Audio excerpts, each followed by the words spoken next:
Hello friends, welcome to my channel. మీకు కనుక ఈ వీడియో నచ్చినట్లయితే తప్పకుండా లైక్ చేయండి. శౌర్య రామలక్ష్మికి ఫోన్ చేసి నేను నీతో మాట్లాడాలని చెప్పి అంటూ ఉంటే, మీరు నాతో ఏం మాట్లాడాలి సార్ అని చెప్పి రామలక్ష్మి అంటూ ఉంటుంది. ఫోన్లో మాట్లాడడం కుదరడం లేదు కాబట్టి నేరుగా నీతో మాట్లాడడానికి మీ ఇంటికి వచ్చానని చెప్పి మీ ఇంటి బయట వెయిట్ చేస్తున్నానని శౌర్య అంటాడు. రామలక్ష్మి కిటికీల నుండి శౌర్యని చూస్తూ ఉంటుంది. ఇక ఇదంతా గమనిస్తున్న శివరాం పోలీసులకు ఫోన్ చేస్తాడు.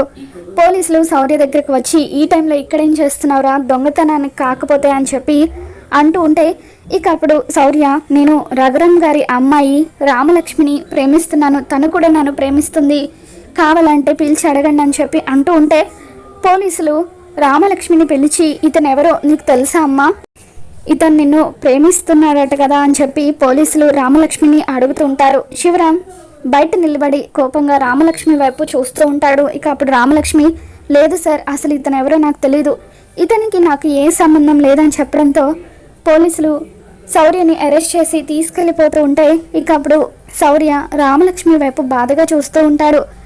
రామలక్ష్మి కూడా ఏమీ చేయలేక శౌర్య వైపు బాధగా చూస్తూ ఉంటుంది.